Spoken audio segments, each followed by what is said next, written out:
The golden age of cinema, this is not. Welcome to Watch Mojo, and today we're counting down our picks for the top 10 signs movies are getting worse. Her heart's out! We can end this! For this list, we're looking at some of the most obvious ways in which the mainstream film industry has seemingly become stale and has begun to work against itself. Come on, we'll have a fun time. Fine. Yes! Number 10. Failing directors and actors keep getting huge projects. For the future is never truly set. When evaluating whether someone is a good fit for a job or not, it's crucial to consider their entire job history, not just the highlights reel. A recognizable name isn't always synonymous with quality results. For example, the Wachowskis arguably haven't had a major hit since the Matrix trilogy, and yet they keep getting massive projects like Jupiter Ascending, which inevitably flop. These people, they're counting on you. Have you even looked at this thing? In 2012, Taylor Kitsch starred in not one, but two huge box office bombs, but somehow still landed in True Detective's second season. Don't think that's a good idea! Got it, Chief. If the same failed actors and filmmakers keep getting big films, we'll never find the next Spielberg or Leonardo DiCaprio. Why did you say that name? Martha, why did you say that name? Stop! Please, stop! Why did you say that name? Number 9. Everything is CGI. And please don't make the super suit green. Or animated. Advancements in digital effects have drastically changed modern cinema, mostly for the better. Visually stunning films like District 9, The Avengers, Inception, The Matrix, and Avatar wouldn't have been possible without modern CGI. However, in the early 21st century, CGI has become a case for too much of a good thing. There is still a time and a place for practical effects, but too often, studios opt to go the cheaper, quicker, and less labor-intensive route of CGI. I mean, honestly, weird. In so many ways. Seemingly every superhero film ends with a massive CGI on CGI showdown. We came to see film, not a video game cutscene.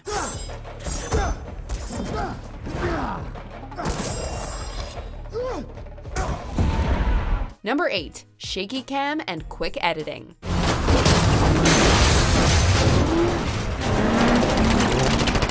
So how do you avoid people noticing that something is a little off? By taking the music video approach of quick cuts, or mess with the eye's ability to focus with shaky framing. Mari's headed west!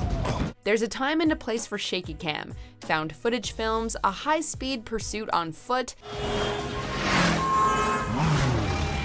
but entire films? No thanks. Both quick edits and shaky cam can be effective tools to heighten the tension and sense of chaos, but when overused, they lose their effectiveness. What's up, Mike?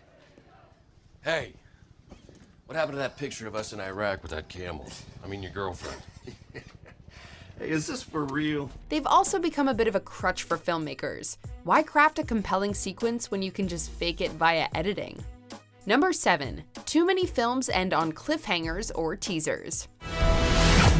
Storytelling 101. Your story needs a satisfying ending. Now, there are creative ways to break the rules in a manner that will bring something fresh and exciting to the table. The Wrestler, Inception, Before Sunset, these are all films that end off by leaving you with important questions to ponder. But cliffhangers for the sake of cliffhangers or post-credit teasers, these are little more than marketing ploys to ensure that you come back for the next installment, in however many years that might be.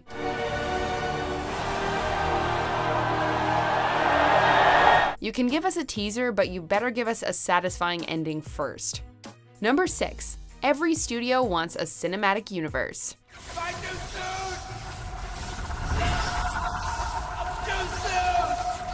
Do you know why the Marvel Cinematic Universe succeeds where others have failed?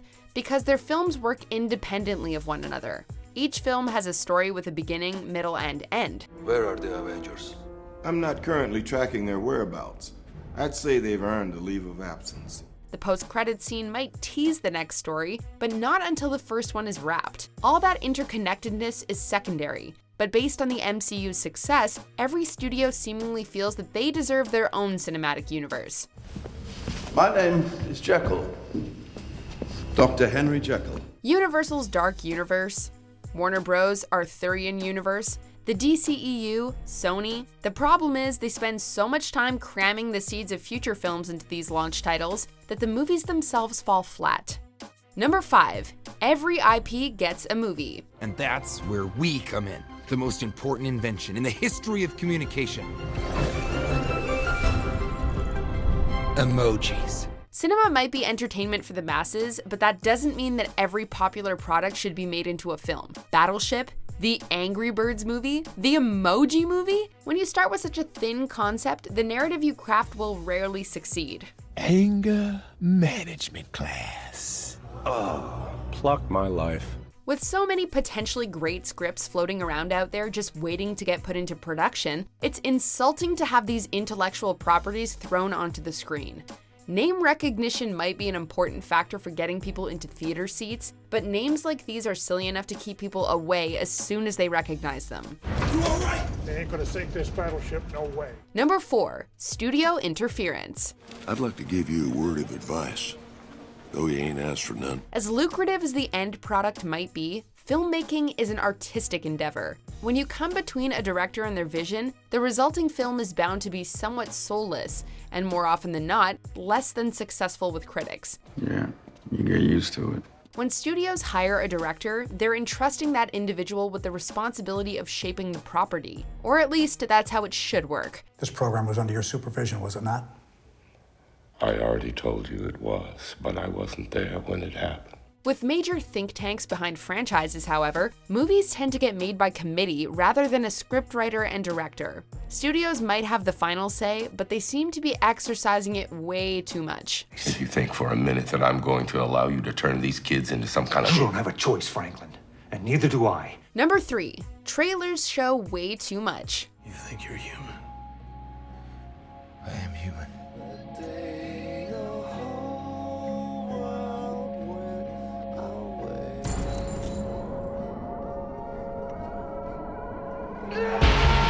If done correctly, a single trailer can paint a rough sketch of the premise and build curiosity. But with the never-ending hype machine in place, you're looking at a teaser, 3 domestic trailers, 3 alternative international trailers, and quite possibly a number of short clips from the movie. In this age of internet sleuthing, people can quickly put those various pieces together, and by the time the film hits theaters, there's likely very little left in terms of surprises. These creatures were here before us. When you finally sit down to watch the movie and the best moments have already been made public, disappointment is inevitable. Welcome to Jurassic World. Number 2. Studios aren't taking risks. You see, the guys in charge of this stuff lack creativity and are completely out of ideas. So all they do now is recycle shit from the past and expect us all not to notice. It seems like there are just too many boxes that need to be checked in order for a film project to get a green light today. There's the requisite love story, the action, the drama, the need for enough humor to avoid scaring off the viewers. All right. Shall we? Let's do this. Studios are incredibly hesitant to put out R-rated movies for fear of cutting into their potential profits. You're in a PG-13 version of Deadpool 2, which means we only get 2 1 and a glass of white wine. Are you bleeping yourself? They're also so concerned about their bottom line that once all the outliers have been taken out of consideration, all we're left with as viewers are rehashes of the same old film, with a fresh coat of paint and dusted off characters. Okay, try this. Unplug it, plug it back in, and remember, we care. Before we continue, be sure to subscribe to our channel and ring the bell to get notified about our latest videos. You have the option to be notified for occasional videos or all of them. If you're on your phone, make sure you go into your settings and switch on notifications. Number 1. All we get are reboots, remakes, and sequels. But death is a doorway, and the past cannot remain buried forever. Many critics claim that Hollywood isn't bothering to start new franchises anymore, playing instead to nostalgia and relying on surefire successes mined from the past. We've doubled their budget, as if spending twice the money guaranteed twice the profit. Like that's gonna work. Yeah. Unless a sequel is truly abysmal, the name recognition is likely enough to ensure that studios will make back their investment. Though we can blame the studios for not being willing to take risks, we as audience members need to take responsibility as well. Do you think we should stop him? Gonna do it. Kinda wanna see if he goes through with it. If we want to see more original films, we need to show that to studios by getting out there and seeing the original stories that do get made. What are we even doing here? Where are we going? Do you agree with our picks? Check out this other recent clip from WatchMojo, and be sure to subscribe and ring the bell to be notified about our latest videos.